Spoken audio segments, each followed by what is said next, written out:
Okay, let's go ahead and get started. This is Reason Prep's 6th live stream, and my name is Rob Shums. I'm the founder of Reason Prep. I do all the videos and all the resources and all that good stuff. And the goal of today is to focus mostly on SAT. So the SAT obviously is tomorrow, the May exam.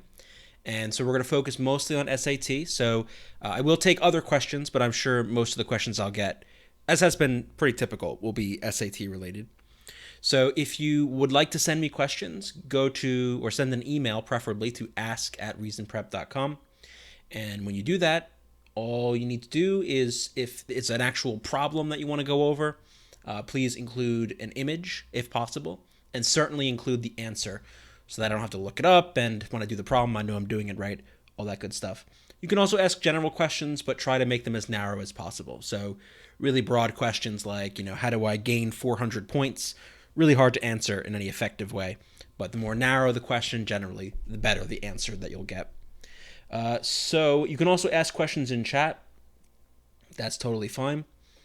But email is preferable. Just I can organize everything a lot better by email.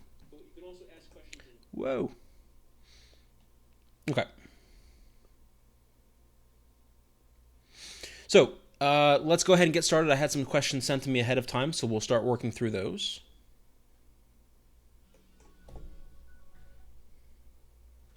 Phone ring. All right. All right, so questions. So first one is about the reading section. Probably the most popular topic of questions is related to reading for all kinds of reasons, mostly because it's the hardest section of the test, generally. So, I think you can see that, right? Yeah. In the reading section, how often can I skip questions? So if I skip every hard question, will that help in any way? So first thing, as you probably know, we never completely skip a question. There's no reason not to guess. So on the SAT, you should definitely at least guess on every question, even if you don't have an answer for it. You should put down an answer. Now that said, the question's getting to, how often can I guess on, basically. The only way skipping questions will help is by skipping questions if it gives you more time to work on easier questions and you get those right, and that you guess on the hard ones. That is preferable to spending time on hard questions and then having to rush through easier questions later. So skipping isn't in itself a good thing. It just comes back to the general principle for all tests, whether it's SAT, ACT, whatever. Get easy stuff done first. Anything that's hard, time-consuming, skip it, come back to it later. Finish all the easy stuff that you can find, and then worry about the hard material.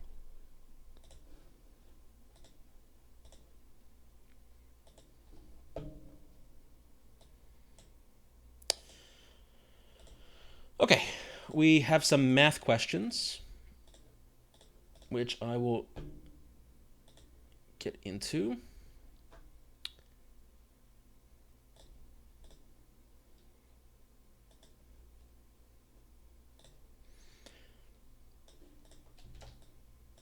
Hope you can see that. It's a little blurry, but okay. Every time the pedals go through a 360-degree rotation, the tires rotate 3 times. The tires are 24 inches in diameter. What is the minimum number of complete rotations of the pedals needed for the bicycle to travel at least 1 mile?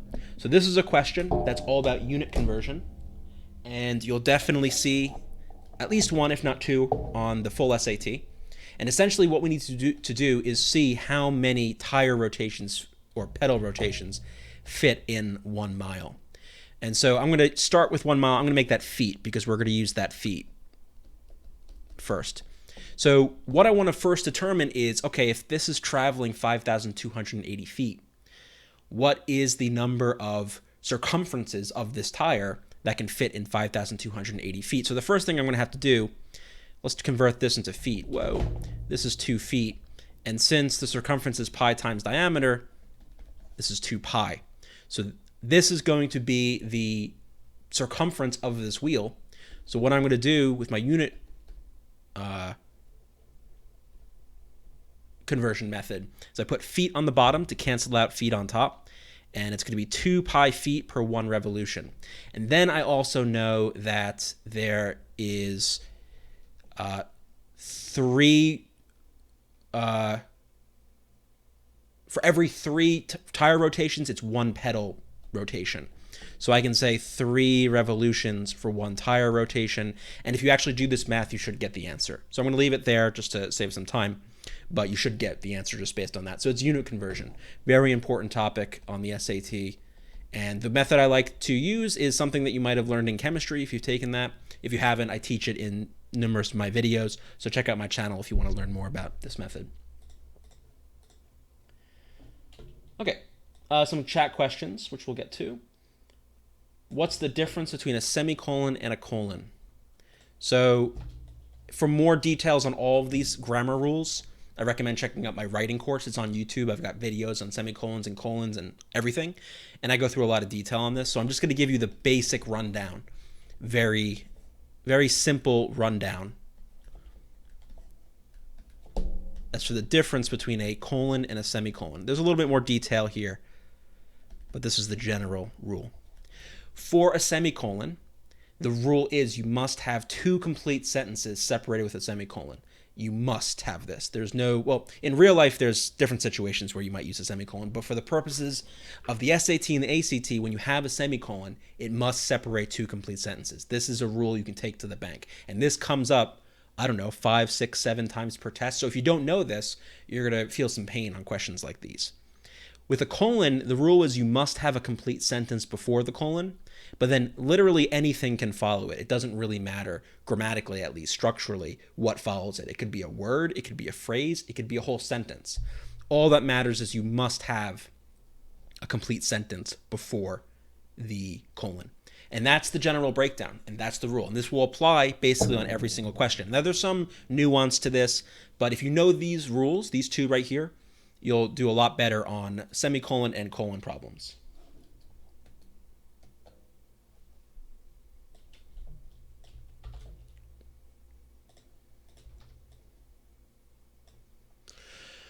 When does one use a dash in grammar? So again, there's using dashes in real life, which is one issue, and then there's dashes on the SAT and ACT, which is what we're going to talk about. So we're just going to focus on the narrow use of dashes in the SAT. And dashes basically stand in for 2 other kinds of punctuation marks. They can basically be used like commas can be used, and they can be used like colons can be used. So to go back to this, a colon and a dash can be used in the same way. So the rule that applies for a colon can also apply for a dash.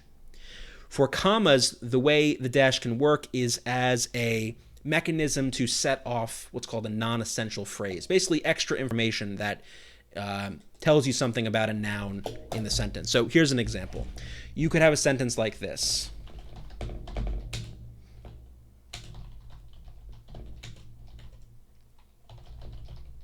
Very simple sentence, but it does the job. So my brother, a physicist, is visiting. Notice we have 2 commas surrounding that a physicist phrase. Or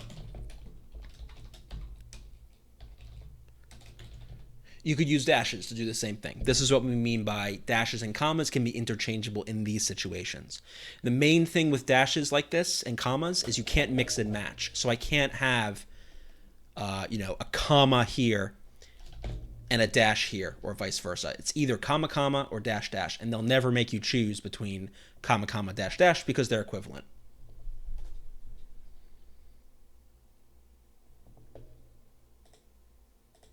How do you tell whether to use a comma or dash? I assume you mean in this scenario. It doesn't matter, they're equivalent. You will never have to choose between this and this because they're the same. If it looks like you have to choose between them, then there's something else going on unrelated to those that might make the choice go one way or the other. Just so everyone knows, I'm going to try to keep the pace up because I imagine as we get more crowded, I'm going to be kind of overflowing with questions. So I'm going to try to keep the pace up, but feel free to follow up in chat. How do you save time on the reading section? Main thing is, again, everyone has different strategies, but my particular approach is don't waste time reading through the passage before you go to the questions. I generally advise starting with the questions, finding a specific question to do, reading the passage until you can answer that question, and then moving on to specifics. I go into a lot more detail about this in my courses and on my YouTube videos. So if you check, I think Just Pick C, I think my YouTube video series on this, I went through this in some detail. So, but basically, it's don't read the passage up front. Go to the questions and use the questions as you read the passage.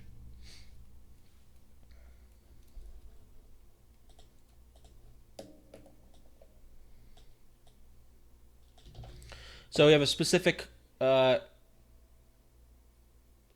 writing practice test 7, question 34. So give me a second to get this on the screen. Not that it matters. I mean, for many of you who are going to be doing the test tomorrow, probably not a big deal. But this question that we're talking about is going to come from a real SAT, test 7. So if you haven't done this one and you want to do it at some point, you might want to not pay attention to this. Maybe it doesn't matter if you're taking the test tomorrow, but just so you know. So we've got a question with commas. There were some questions about usage of commas, so this will be a good example of that. And let me just make sure this is the correct question. Just double check. 7:34. Okay. So here we have this phrase. Here we are. The next day, a front page headline in the New York Times declared, blah, blah, blah, blah, blah. So we look at the choices, we see it's about where do we place commas, and this is all about knowing the comma rules. So in my writing course, you can see it on YouTube, I go through all the comma rules, and it's really important to know them. And so we look at this one and we say, okay, let's ignore A for a second, we'll come back to it. But when we look at something like B, is this appropriate? Well, we look at the sentence. The next day, a front page headline in the New York Times. This whole thing is the subject of the sentence. And one of the kind of anti-rules is you should never use a comma to separate a subject from its verb. So right away, we know we can get rid of B because that is not appropriate given what we know from the rules of commas. Next, the next day, a front page headline, comma, in the New York Times declared, comma. Again, we're not generally going to use a comma to separate a noun from its prepositional phrase, from a prepositional phrase like in the New York Times. That's another rule I go through, or an anti-rule. Just not something you would do as a standard move here. So again, we can get rid of C. And then for that reason, we're also going to get rid of D.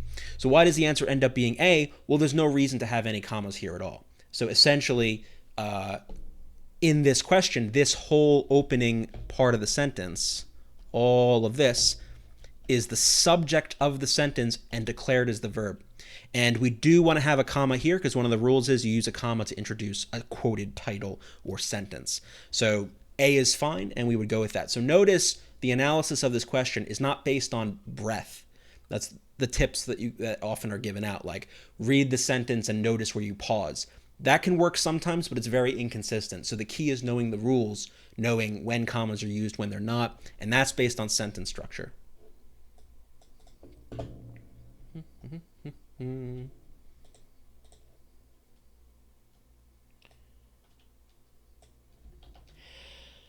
Okay, question about the SAT essay.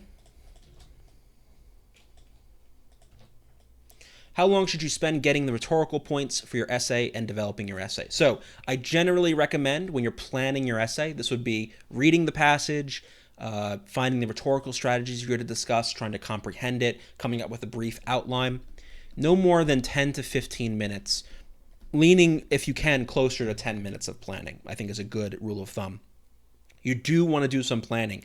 If you just read the passage and then start writing, you're going to have a lot of trouble, both coming up with rhetorical strategies and the organization of the essay. So don't do that. Do spend some time planning and thinking about the essay. So about 10 to 15 minutes, preferably 10 minutes, but a 15 is also okay. And then by then you'll have figured out the rhetorical strategies you'll discuss, maybe a very rough outline, and then you go ahead and start writing.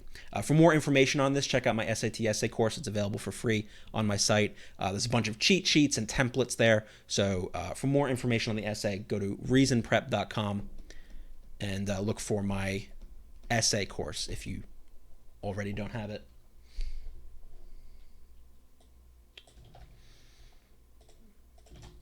What do you have to do to score high on the writing? So you have to know grammar, well, two things. First thing would be grammar rules. You must know your grammar rules. because the thing about the writing section, very repetitive. It tests the same rules again and again and again and again. And if you know those rules, like comma rules, semicolons, dashes, subject-verb agreement, sentence structure, pronoun agreement, all tense, all these rules, if you know them, you know what to expect. The second thing are rhetorical skills, or yeah, we'll call them rhetorical skills questions. These are those questions which are about like adding a sentence, removing a sentence, rearranging sentences, not so much about grammar, but more about the essay or the passage as a piece of writing and how it effectively communicates what it wants to communicate. And for these, I came up with, again, you can just go on YouTube later and search for Reason Prep 4 Principles, SAT writing. SAT writing 4 principles, and you'll find a video that explains exactly how to find what to look for to answer rhetorical skills questions.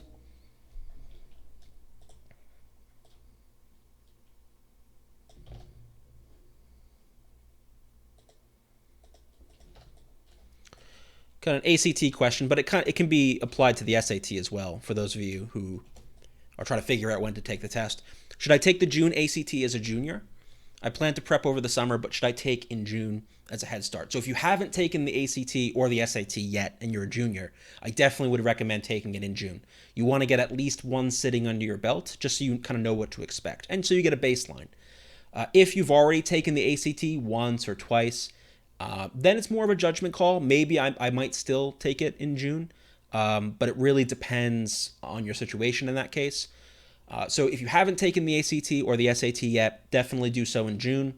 If you've taken one or two and you're wavering, it might be worth it to hold off until the fall or the late summer, depending on the test, and go from there.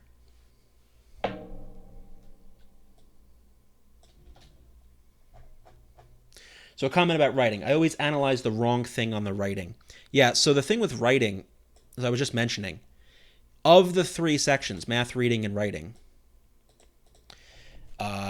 the writing is the easiest to improve because it's the same rules tested again and again and again. And it's the same rhetorical strategy type questions again and again and again. Compare this to something like reading. Reading, you're going to get different passages, different questions. It's just going to be a very different experience from test to test. Math is kind of in the middle. It's going to be testing the same kinds of things, but sometimes in less straightforward ways. So that's why writing, it's about knowing the rules for grammar, knowing the rhetorical strategy principles, and through repetition, through practice, being familiar with them. Just like with the reading, it's never going to be you're never going to be stuck between 2 equally good choices, grammatically speaking, and then you have to make some sort of choice based on opinion. It's either based on grammar rules, rhetorical skills, preferences, or just kind of what's standard usage. How are these sentences and phrases normally written in writing, and so which choice best matches that. So it's always rule based.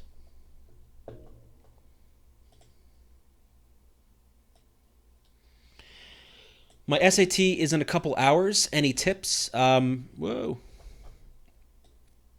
to give anything useful because I don't know much about your situation and what your scores are, what your goals are, what you studied. It's hard to give really targeted advice. Main thing is make sure you have a watch and keep track of your own time. And don't get bogged down. I mean, that's probably the most important thing of all.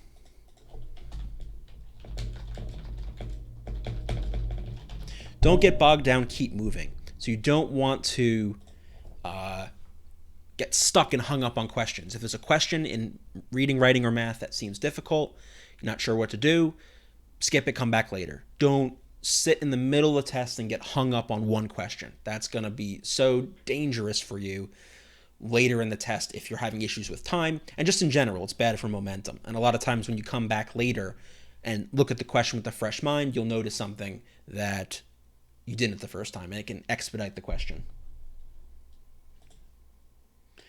Can we watch you go over a grammar passage? So yes, I have a lot of videos in my writing course where I do just this. I'm not going to do it here, aside from specific questions, because that will just probably scare everybody away. It'll just take too long. But if you go on YouTube, you go to my writing course. Just go to my channel page, look for SAT writing course. You can also go to my website. I go through on YouTube 4 full writing tests, and on my website 8 full writing tests, every question, every passage.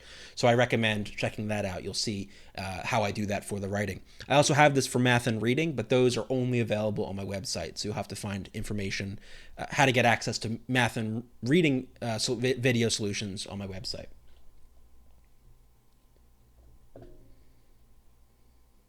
Oh, okay, so follow up. I took two SAT and no ACT. Yeah, so Brian, in your case, yeah, definitely do the June. Definitely do the June.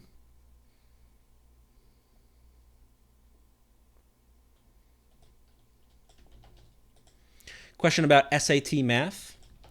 Do I need to know trig for the SAT math section? Yes, but in your follow-up question, you said like pre-calc, not as far as pre-calc. So let me give you the list of the things you need to know for trig. I will say you're probably only going to see 1 to 2 questions per test on trig. And the most common ones you're going to see are questions involving SOHCAHTOA, so just general right triangle geometry with sine, cosine, and tangent. You're going to need to know radians and degrees. So how to convert from radians to degrees, how to find the central angle of a circle in radians and degrees, things like that. What else?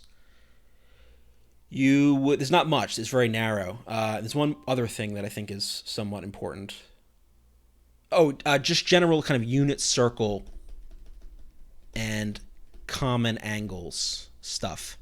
So, for example, you should have this memorized. Sine, cos, tan, 30, 45, 60. Now, on my this picture will be available on my website. Well, I can't. The picture. No, you just go back and watch the video later because I'm not gonna be able to get this up tonight. But anyway, you should know this by heart. The common sine, cosine, and tangents of these degrees, because sometimes in the no calculator section they will ask you for the sine of these degrees, and if you don't know it and you don't have a calculator, you're in trouble. The other little fact to know is that the sine of an angle is equal to the cosine of the complement of that angle. In other words, 90 minus theta. This is a little factoid that if you know this, it can make even the hardest trig question pretty darn easy. Things you don't need to know. So you don't need to know law of sines, law of cosines, secant, cosecant, cotangent, trig identities, trig graphs, trig equations. None of that stuff is relevant. Just really this stuff in the screen. SOHCAHTOA, radians and degrees, unit circle, common angles. So really kind of what you learned when you first learned trig. Certainly nothing from pre-calc.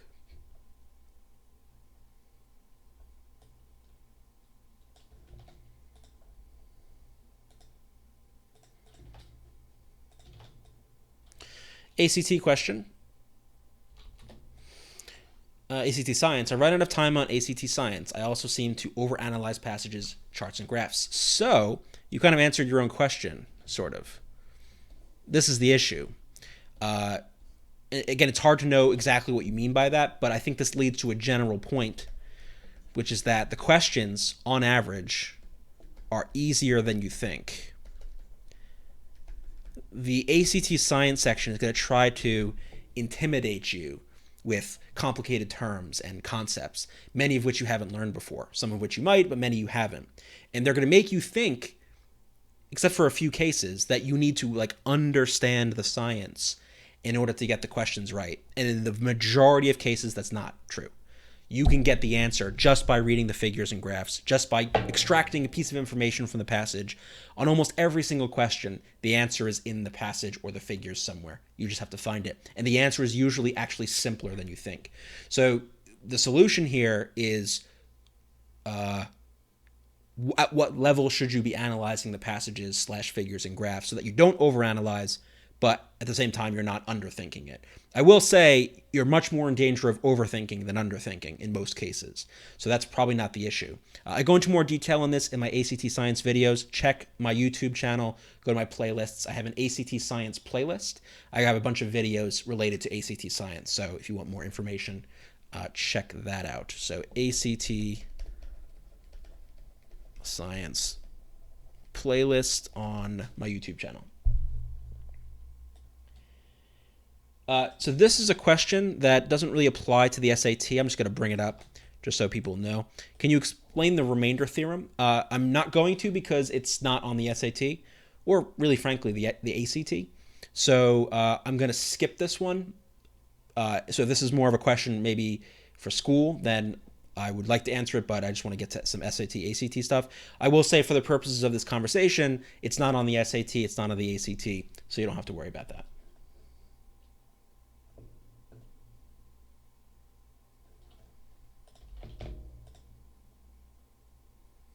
There was a question about my site being down. No, my site is up. At least it was on my end. But if other people can check, just to make sure. On my end, it looks okay. reasonprep.com. Sorry for the bad handwriting. Let me actually just type it. It looks up for me.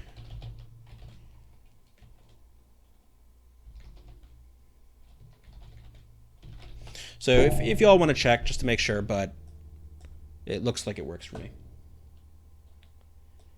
Okay, question which relates both to SAT and ACT. How do you find the area of a sector in a circle? So, circle questions relating to arc length and sector area. The most important thing to know. So let's say we had this thing right here. Let's say we were told that this is 40 degrees, and let's say the radius is 10. Just making this up. And let's say I wanted to know what is the area of this sector. The most important thing to know is the central angle, because this tells you what fraction of the circle you're dealing with. Because there's 360 degrees in a circle, you take the central angle that you're given, you put it over 360, and in this case, it tells me that this wedge is 1/9 of the whole circle. Which means if I find the area of the circle, which in this case pi r squared is 100 pi, all I'd have to do to find the sector area is just take 1/9 of it. So it would be 100 over 9 pi, whatever that would turn out to be. So the key insight for these questions, central angle, put that over 360, it tells you what fraction you've got. And then you can get the sector area and the arc length, because that arc length would just be a fraction of the circumference. So that key insight, is that central angle. Finding that, you'll find the key to everything.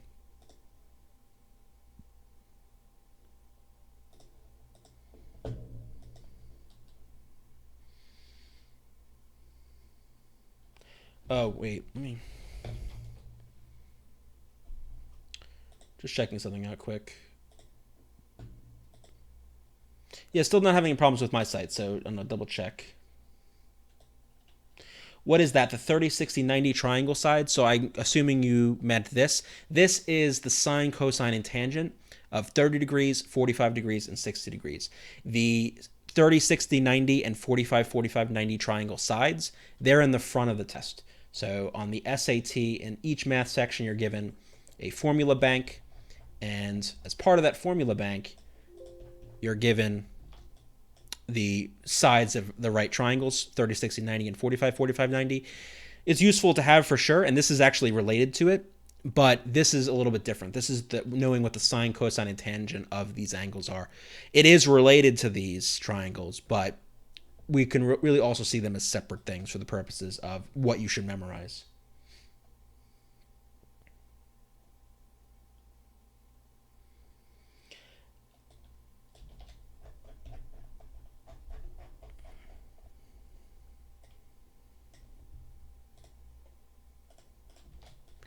How many months do you recommend of prep do you need to get in the 30s? So this is for the ACT. I can't give an exact number because it depends. If you're starting from 27, that's one thing. If you're starting from 21, that's another. It also depends on your background, depends on what grade you're in, what you've learned so far. So I can't really give you an exact number. I will say give yourself time, though. Give yourself at least, if you can, 3 to 4 months is a good starting point in most cases.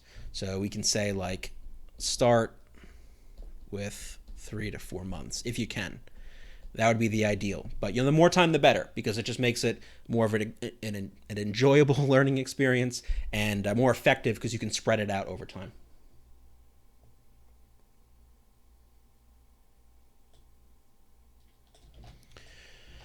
So another question about SAT essay. So if you go to my essay course, you can find a very clear answer to this question, and it's in the cheat sheet that I have. And what I'm going to do is I'm going to put it on the screen so you can see it. But if you want to get access to a copy yourself, just go to my essay course, and you can download it in the first lecture. It's like a zip file. The file's in there.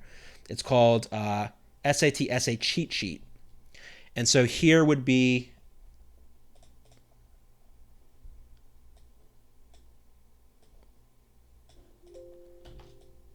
this is on the sheet. So again, if you want to get the SAT essay cheat sheet, it would be there on my site, SAT essay cheat sheet. And this gives you a template for exactly what you should write in each paragraph. So for the intro, you should summarize the author's main claims and supporting details, then present your thesis, which mentions the 3 strategies you're going to discuss. And then for each of the body paragraphs and the conclusion, it's just cut off. I go into detail about what you should include in all of those. So go to reasonprep.com, go to the essay course, sign up for that if you haven't signed up already. It's available free. And then as part of that, you'll get this cheat sheet, among other things, in addition to the full course and all the videos. So I recommend checking that out.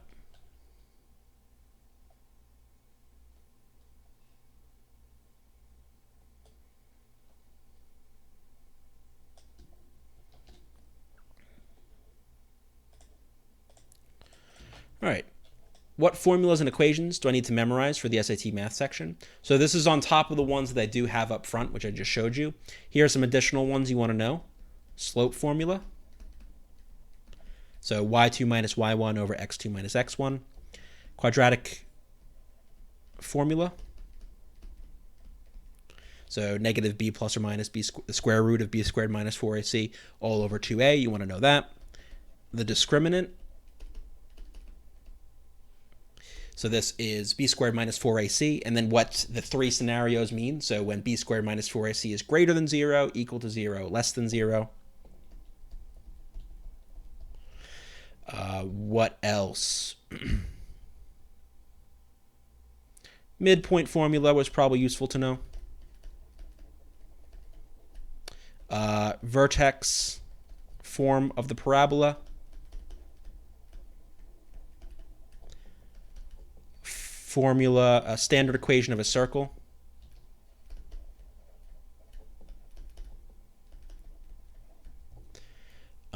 What else? All these things are covered in my math course, as a side note. Any other major ones I'm missing? The trig ones, so like SOHCAHTOA, the stuff we mentioned above. Are there any other major ones that I'm missing off the top of my head? Lines, slopes. Kind of related to this, back to lines, the slope-intercept form. So that's y equals mx plus b. Probably all you would need. Things like the axis of symmetry, negative b over 2a. Probably useful to know. And there are probably some other minor ones, but I think these are the major ones. So if you know these off the top of your head, you're in a good position to do pretty well on the math, on top of the formulas that they already include in the front of the book, or in the front of the test.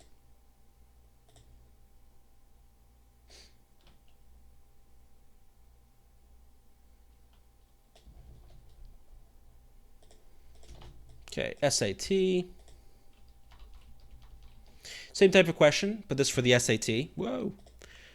How do you know when you're prepared? How many months or weeks does it take to improve by 100 points? So again, it's hard to give a specific answer. It depends a lot on, there's a difference, for example, going from 1,400 to 1,500 versus 1,100 to 1,200. So 100 points can mean a lot of different things. Depends on the breakdowns and yada, yada, yada. That said, how do you know you're fully prepared? When you've covered, when in practice tests you can hit your goal. That's probably the most important thing. But when you've covered, in lieu of that, when you've covered all of the concepts for math, the grammar rules, the rhetorical skills strategy, or the rhetorical skills principles, and then you feel comfortable with the reading section, that's probably a time to take a test. And I would say, again, like 3 to 4 months is a good lead time. So if you're taking the test tomorrow, you haven't really prepped yet, or you did a little bit of prep, and you may be thinking of taking in June, I might say maybe wait until the August test or the October test. so you can really get that summer in of prep and really put in a good shot next fall.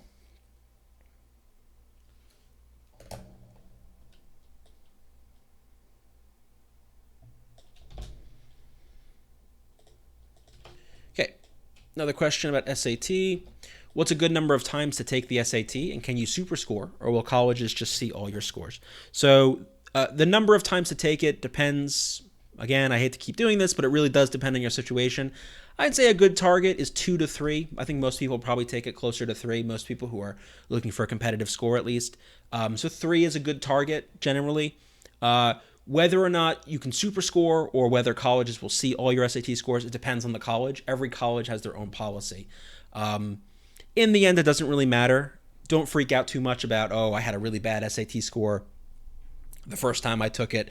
All they want to see is what was your best score, and maybe some idea of the progression you made. But don't worry too much about, oh, what if they see that I took the test 5 times, or what if I got a low score a couple times? That doesn't matter. Just do your best to get the highest score you can. That's all that really matters when it comes to college admissions.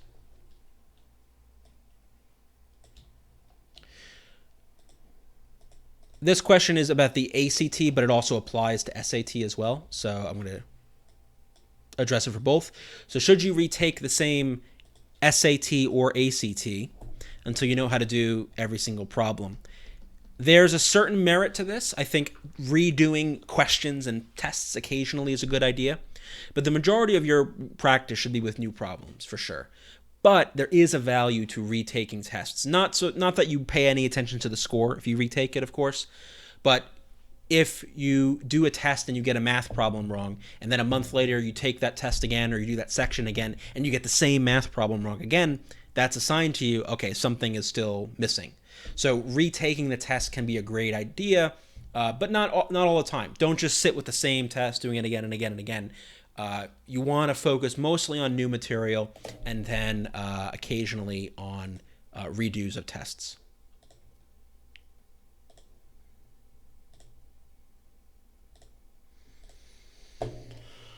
Okay. Let's try this. Brief question on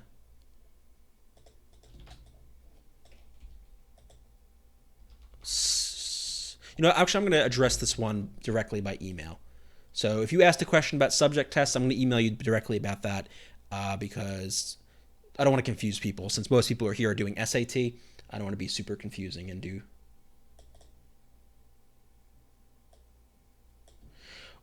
Follow up about this question. The question was, does area always equal 100 pi? Not in this case. I just picked a radius of 10. And so since the radius is 10, 10 squared is 100, and you get 100 pi. So the area of a circle is going to depend on the radius.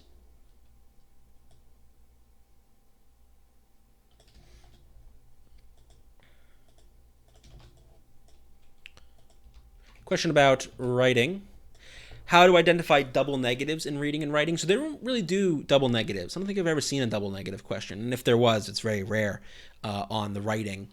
The way, if they did have it, you would identify it would be an example of something that we do see a lot on the writing section called redundancy.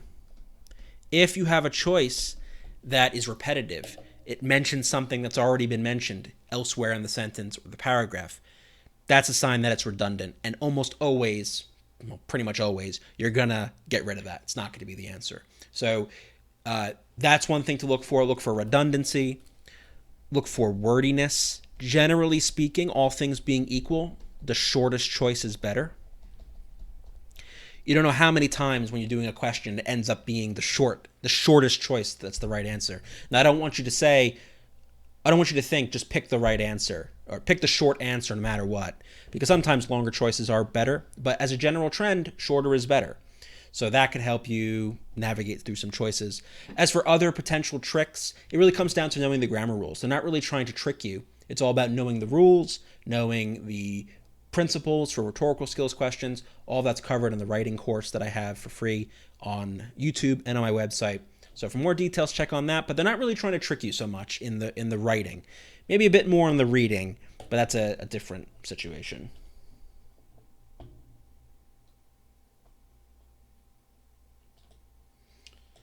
Let me grab another one of these questions over here.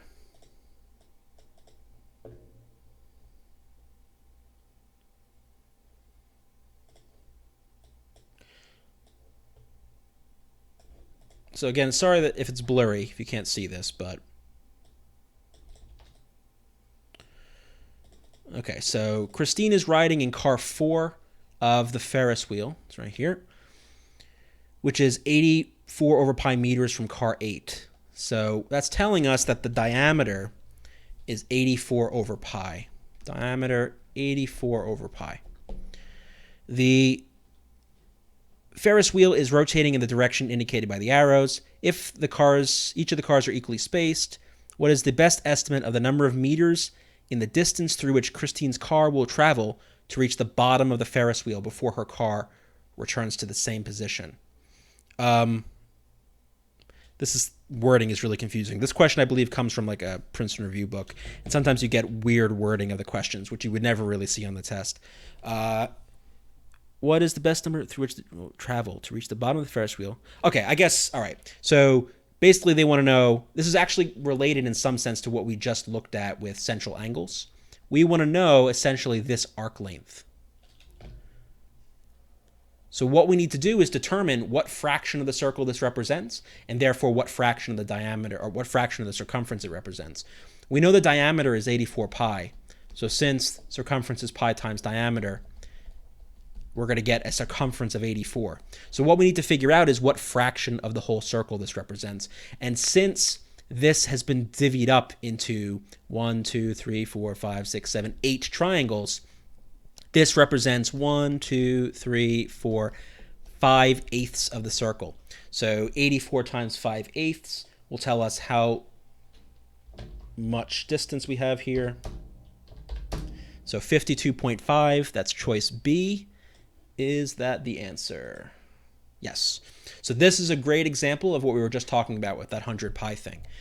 To find this arc length, we need to know what fraction of the circle this orange represents.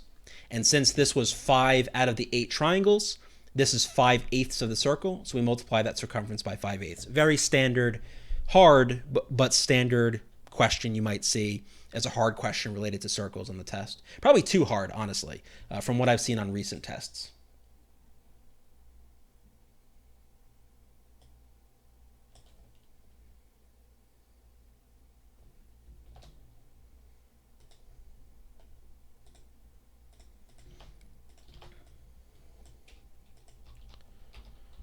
How would you prep if you had 3 to 4 months until the next test? So it depends on, again, so repetitive, depends on the situation, right? Depends on your goals, depends on where you're starting from, et cetera, et cetera. The main thing I'll direct you to is I have an exact thing that will tell you what to do, or at least how to come up with your plan. Go to reasonprep.com, check out my study plan course. I have a course for free that I work through basically how you set up a study plan for the SAT or the ACT, given whatever time length you have. It'll tell you how often to study, when to study, the kinds of things you should study, the frequency you should study them in, those kinds of things. So check out the study plan course. That will answer that question in more detail than I could probably do in this live stream without boring everybody.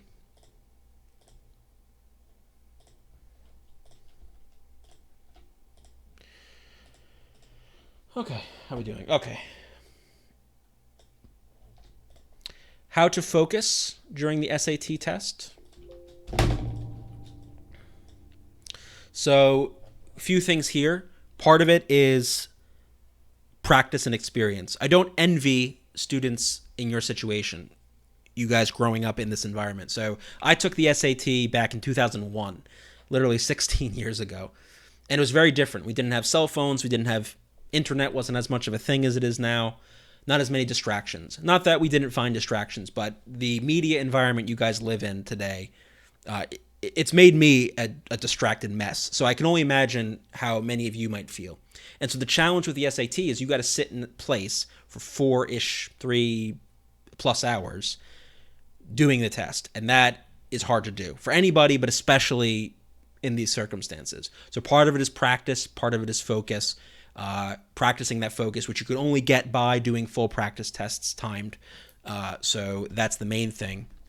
And then what that does, besides building your stamina, is let you know what you need to pay attention to and what you don't. It helps improve your efficiency so that you don't have to think as hard to get answers to questions. And the less hard you have to think, the more energy you conserve, the more you can focus later in the test. So there's really no like one or two things I can tell you that, boom, tomorrow will make you like the most perfectly focused person in the world. What it comes down to is that practice, that repetition, learning the test really well, and that helps smooth everything out.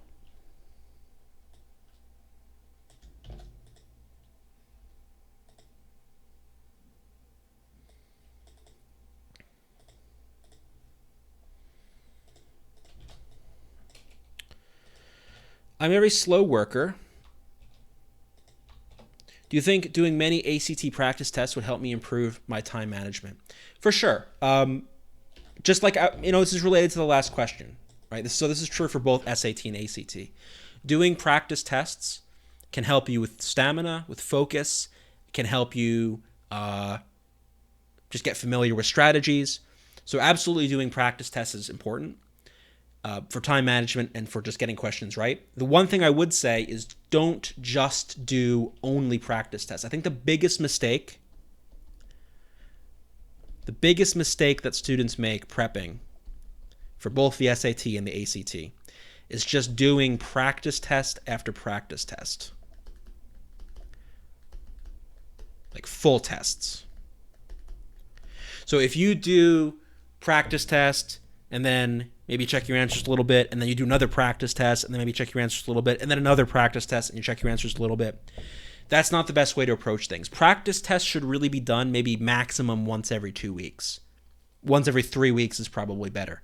What you should be spending most of your time doing is timed practice sections, reading, working through prep books, doing worksheets and exercises. If you're a member of my website, which you can join for free, watching videos, so videos for the different sections, videos for different concepts. Most of your time should be spent doing that because that's where you're learning. The issue with practice tests is you don't really learn doing practice tests. Practice tests really kind of tell you where you're at, and they can help improve your stamina.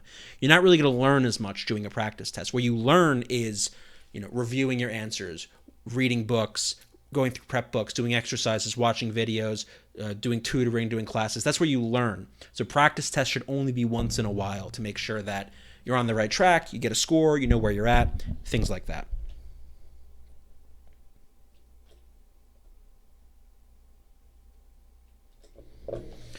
Question related to the ACT, but it also applies to the SAT. So this is a good question for everybody to think about.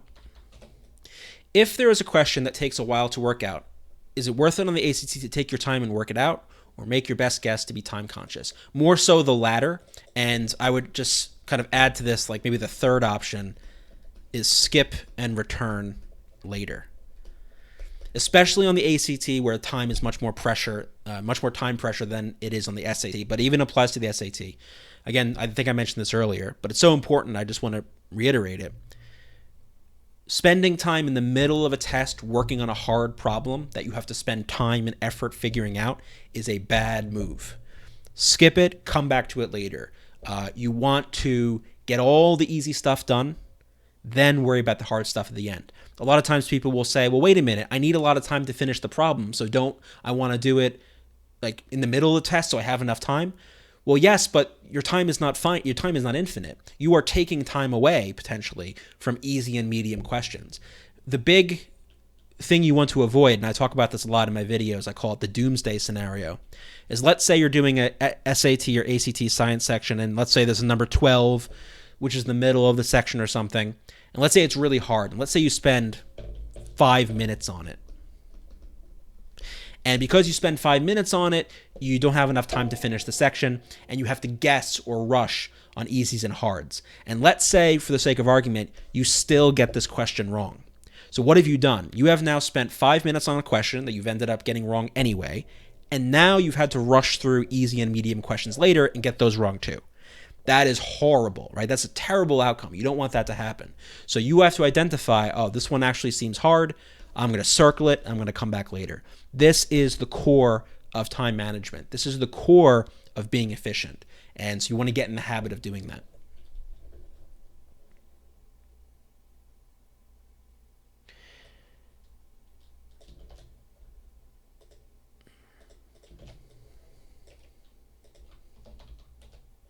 Any tips on managing time during the SAT? Because I take too long reading the passages and longer to find evidence in the text. So again, it goes into I go into more detail about this in my reading courses and reading videos, many of which you can find on YouTube.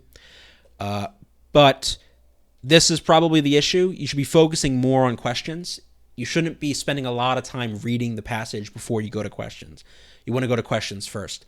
And you want to make sure you're doing the questions in the right order. So you don't want to do general questions first. You want to do general questions last. Do specific questions first. And you want to make sure that you are doing the questions in an order that is the most efficient that it can be. So most specific to less specific to most general. So again, that's the general outline. Again, I would say go to my videos on YouTube, go to my reading course on my website.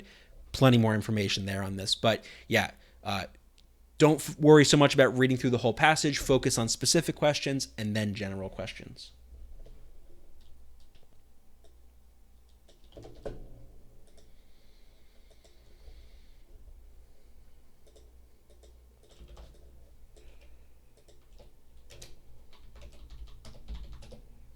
What are the best resources to study for the Math 2 subject test, SAT subject test?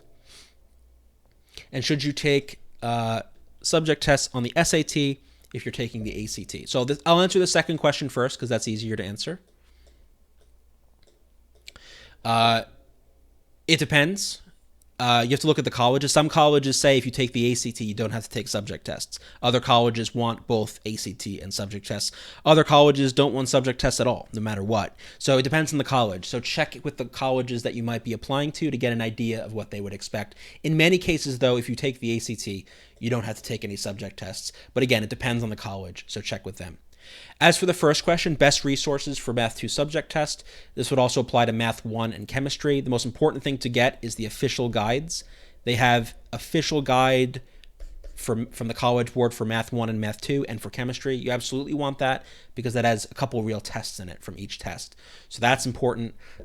Really, in terms of third-party prep book, Barron's I usually go to. It's usually harder than the real thing, but if you get that and something like a Princeton Review, which is easier. It's a good mix. You can get some harder and easier stuff. And so here comes plug alert.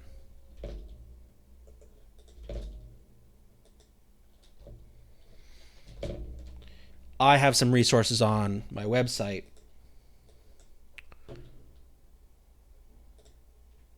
that do this.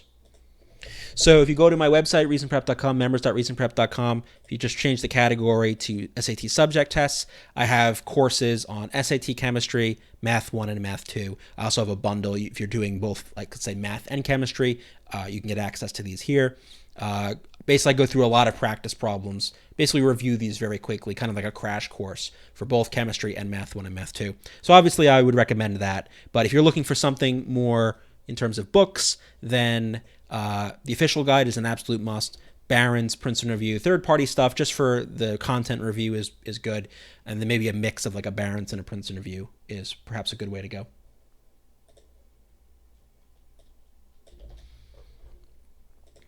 All right, let me save this. Whoa. Need a new screen here.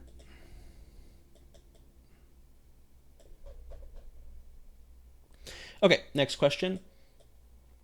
In terms of timing, I think I'm going to do this a little bit longer than normal, but I think I'm going to end closer to 9:15, so that would be in about 20 minutes. So if you had any burning questions you want to ask, feel free to get them in before then, and I'll try to get to them. But yeah, we're going to end in about 20 minutes, 20-minute warning.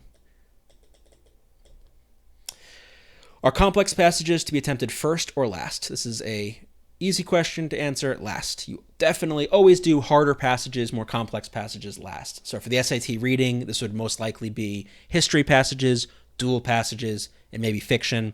On ACT reading, probably, it depends there. Most of the time, like fiction, you usually do last. Depends on what your strengths and weaknesses are.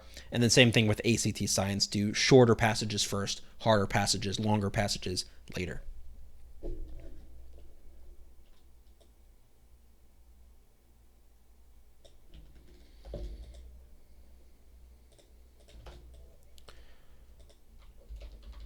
If you just completed an AP course, is it the optimal time to take the subject test, or should I still study for it? Well, both.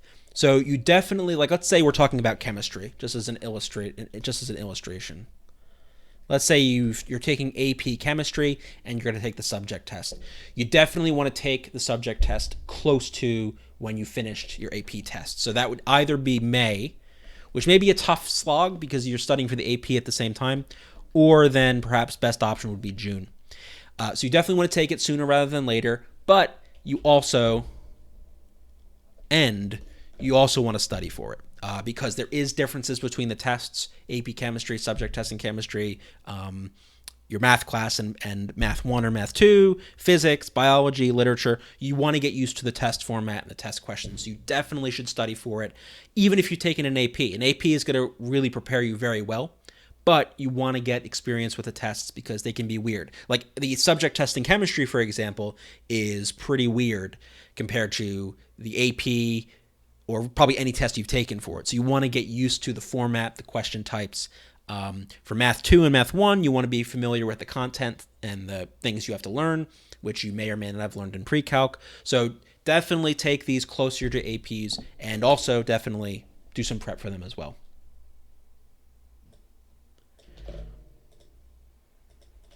Should you invest in a fancy ACT watch? I'm not super familiar with these. My first gut reaction is no. It doesn't seem like it's super useful. Just a regular watch is fine.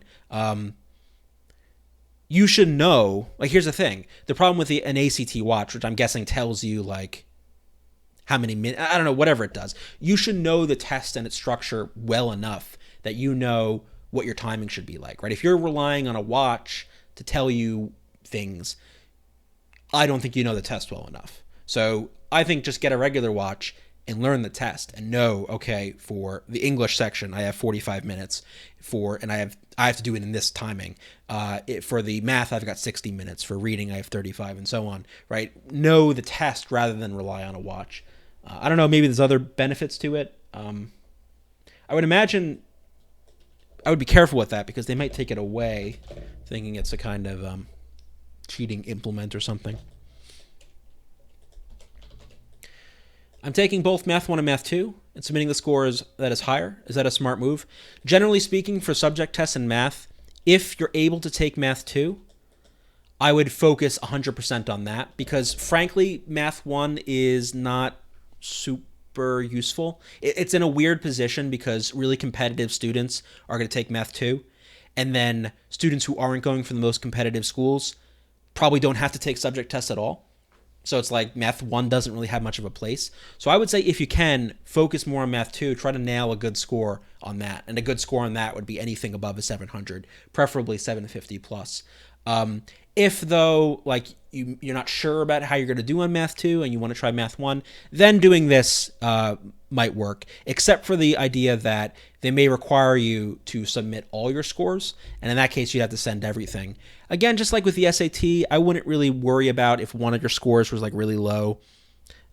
They want to see your strengths. They're not that they're going to ignore your weaknesses, but if you get a really good score in Math 1 and not such a great score in Math 2 and you submit both of them, they're not really going to care as much about the Math 2 score. But like I said, focus if you can more on Math 2 because that's really worth your time.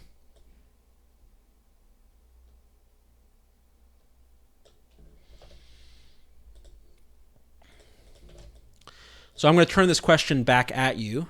Can you give an example of one of those hard math questions at the end of the sections with the calculator? So what I would say to you is if you can pick one you want me to do, and I'll do any of the hard math questions from the end of the calculator section, from any of the 8 official tests that they've released. So I would say go ahead and pick one and type it in chat, and I'll do it. I think the thing that you'll find with a lot of them is they're often a heck of a lot easier than you actually may think. A lot of those questions, even like 37s, 38s, the hard grid-ins, the hard multiple choice elsewhere, a lot of times if you know the concept or the trick, you can do them very quickly. So like I said, go ahead and pick one, and I'd be happy to do it.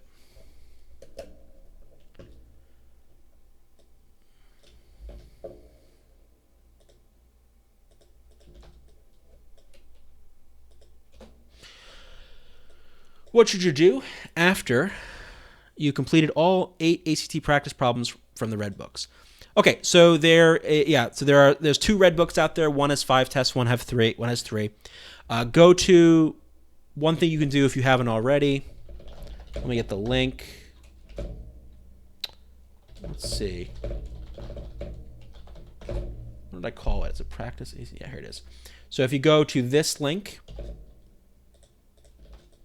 reasonprep.com/practice-ACT, there's 5 more tests. Maybe you've done them, maybe you haven't, but that would be something to do. And then the common response is crackact.com. Have a lot more practice tests, real tests there that you can check out. So yeah, for the ACT, there's no real reason to run out of tests because there are plenty. So even after you've done those 8 practice tests from the red book, you got 5 more here, and then Crack ACT, you've got like 30 more there. So you got plenty for the ACT. All right, someone said they're going to go for the SAT. Well, good luck. Hope you do well.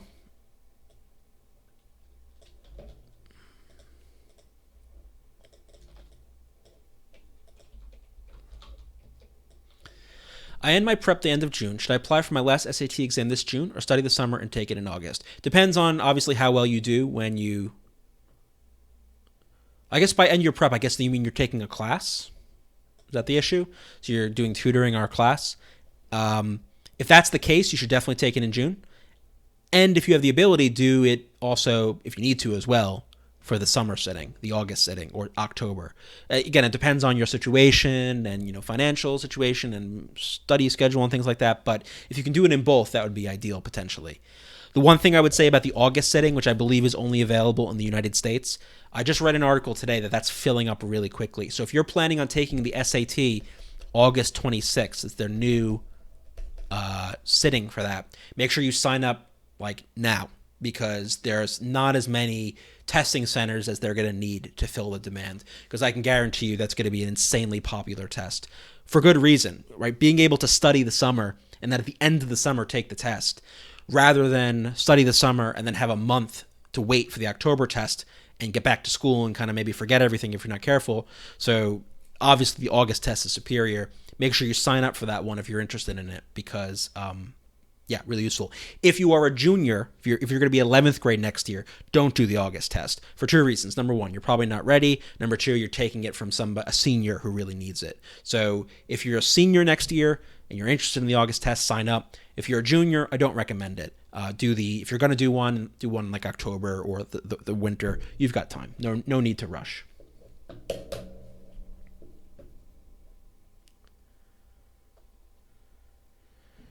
Okay, so I had a request practice test 3, section 4. So there was 37, 36, 37, 38. I'm going to pick one that I think is the most interesting in terms of what we can learn from it. So let's see what these look like.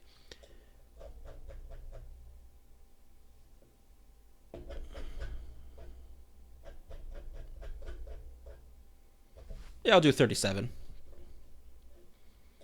So again, if you haven't done this test, this is SAT test 3. If you haven't done this and you don't want to get spoiled on it, if you want to try it on your own, you might want to just not watch this and just, check Facebook or something, just check out for a bit. But this comes from test 3.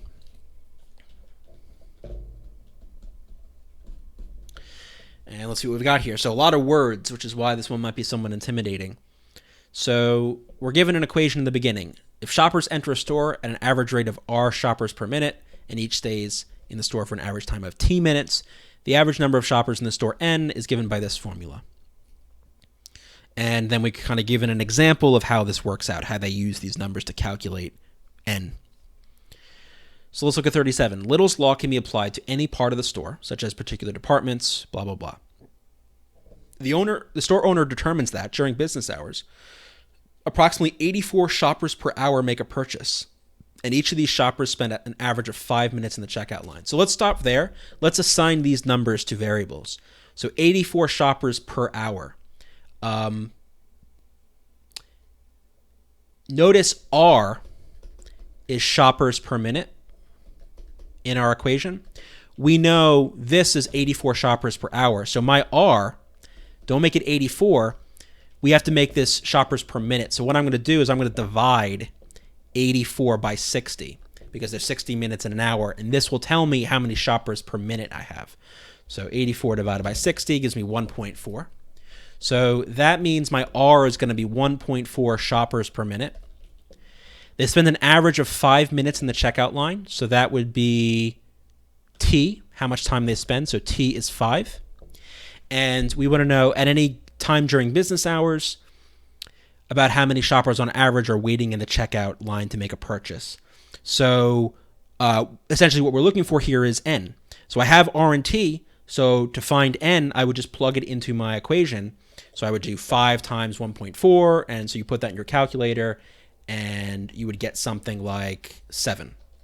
And so you would do N is equal to RT. N is equal to 5, or 1.4 times 5. And that's 7. And that is the answer. So notice there's not much math here. This is a 37. It's one of the hardest ones in the section, allegedly. Not much math. It's really just reading. It's reading and assigning these to values in an equation, which we then plug in and solve. So a lot of times these harder questions are actually not too bad once you get through the verbiage.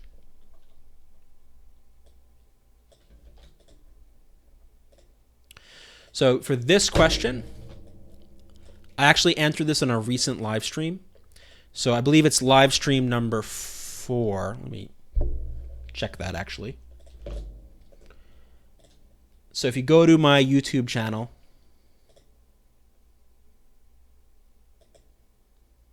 if you go to my YouTube channel and go to live stream 4 highlights, go to the highlights playlist, the live stream playlist. I answer this question. I basically go through the top 5 things you should know for SAT math, and I also do that for ACT math. So I recommend checking that out. On your way to the SAT, good luck.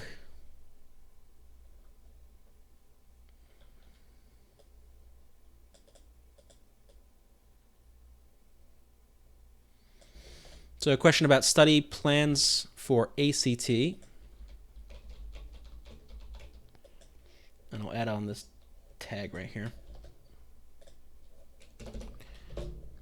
This is a good idea. In the morning, take the English and math, and at night, go over it. And the next day, do reading and science, and at night, review it. And do this at least 3 to 4 times a week. At the end of the week, take a full ACT. Yeah, that's probably good. I would say at the end of 2 weeks, take a full ACT. There's no reason really to do one every week, unless like you're cramming. You only have like a month until your test or whatever, and you haven't started. But every 2 or even 3 weeks, especially if you're doing this through the summer, there's really no need to cram like that. But definitely this is a good structure.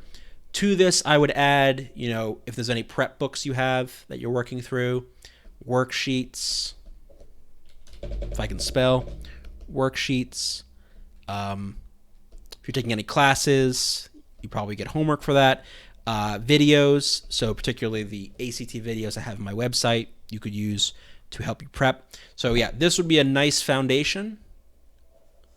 With the key being you want to make sure you have enough time to go over it. The reviewing of your homework is more important than doing it in the first place, because reviewing it is where you learn. So this looks like a pretty good starting point, and you'll adjust as you go. You'll see what works for you, what doesn't, if you have to spend more time elsewhere. But that's a good starting point.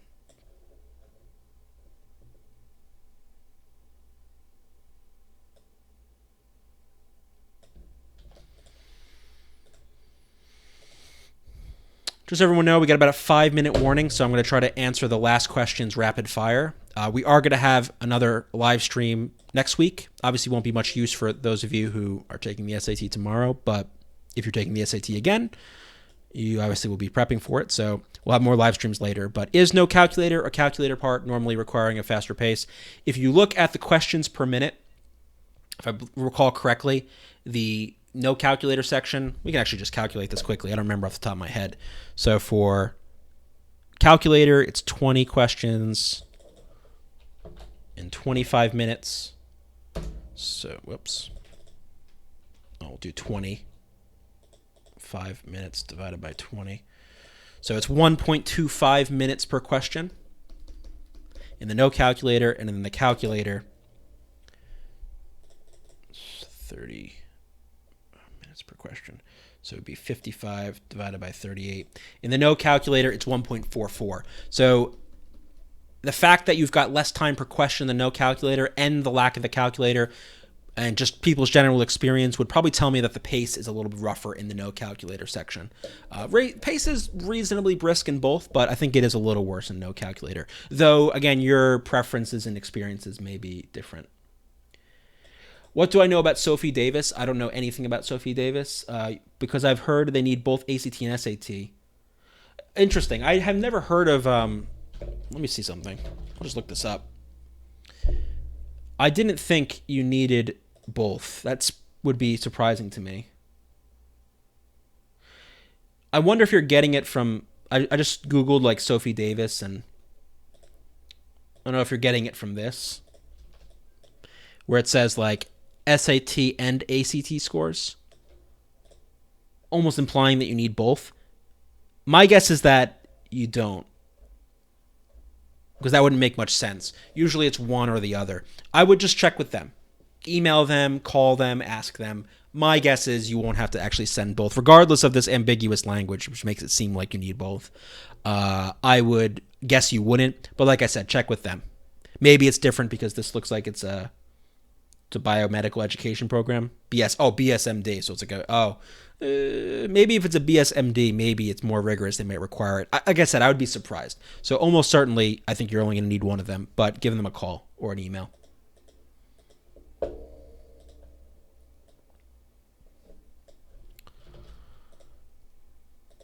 All right, last few questions I'll try to get through. Any calculator tips for SAT test, subject test, math 2? No real tips. I mean, it's hard, especially since you're only taking it in 4 hours. Main thing would be make sure your calculator, you know how to switch it between degrees and radians, and make sure you're in the right mode. Make sure you know how to graph, find maximum and minimum and intersection points using your graphing calculator as well, if you've got one. And if you're using a graphing calculator, you should know how to find statistical things like standard deviation or best fit lines, things like that. Probably not standard deviation, but like equation of best fit line would be something you'd want to know how to do based off of a table. Sometimes, very rarely, you get questions on that. Otherwise, not much. I don't know if they clear your memory. So if they clear your memory, it probably depends on the proctor and the school and the testing center. I suppose you could put in some formulas in it. That would technically be cheating, but if they don't clear your memory, they won't know. But beyond that, yeah, no real tips. The calculator isn't super critical for the subject test. So about my experience. So I'm going to answer this question, even though my example is a terrible example. So like I said before, how many hours did I practice per day and what did I get? So I took the SAT back in 2001. And not only was this not the previous version of the SAT, it was actually the version before the last version. So 2 versions ago. It's when it still had analogies on the reading section. There was no grammar portion of the test. So a very different test. And why I'm a really bad example for this part of the question, is I didn't study for it at all. Back in 2001, it was very different.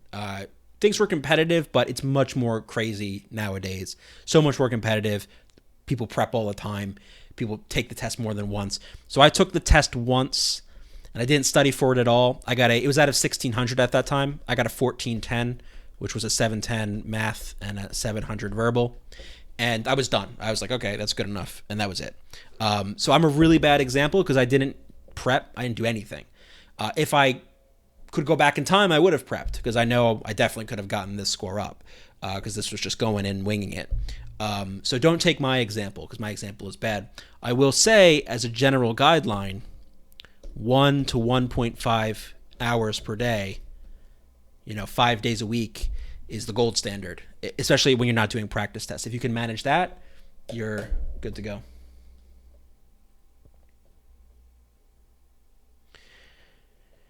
Do you have any calculator? Okay, last few questions, and then I'm going to bounce. So do you have any calculator hacks that can use on the ACT or SAT?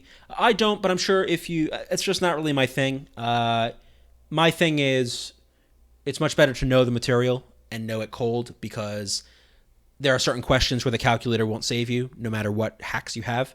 And if you knew the material, you'd be able to get it. So I'm not a big fan of like calculator nonsense, like putting stuff in the memory or whatever. Nothing I teach. I'm sure if you just Google like SAT calculator hacks, ACT calculator hacks, you'll find plenty on that. Not really my area of expertise though. Last question. Data interpretation class videos. Can you send them to me? So I do have videos related to surveys and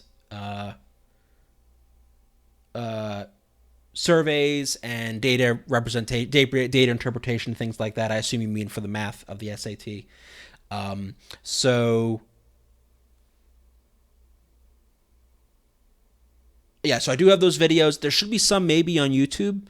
So check my SAT math section. I might have some there. Check my PSAT math crash course. It's also on YouTube. I probably have some example videos there of that. I also have videos of that in my math course, which is only available on my site. So if you go to reasonprep.com, search up my courses. My SAT math course, the complete course, covers all of that. Surveys, data representation, scatter plots, best fit lines, survey construction, things like that. Okay. And final thing, 1410, it's pretty good for winging it. Like I said, I would, if I were a more responsible student. That's not fair. If I cared more, if we all cared more at the time, I would have definitely put more effort into this, but it worked out okay. All right, so that's it for today's session. If you want more information, go to reasonprep.com. I have a bunch of free courses and other courses there for the SAT and the ACT. Full courses cover everything for all the tests, every question type. I go through hundreds, in some cases thousands of practice problems of all the sections, question by question. You see exactly how to solve them. So go ahead and check that out. I will be having more live streams, probably one later next week.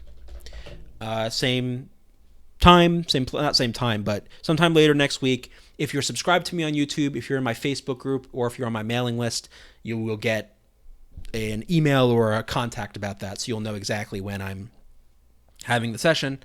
Highlights for these live streams will probably be not be up until later this weekend, but the stream will be up after the session. You can rewatch it, and I will create condensed highlight videos later in the weekend or next week for those of you who just want to watch the best moments, quote unquote.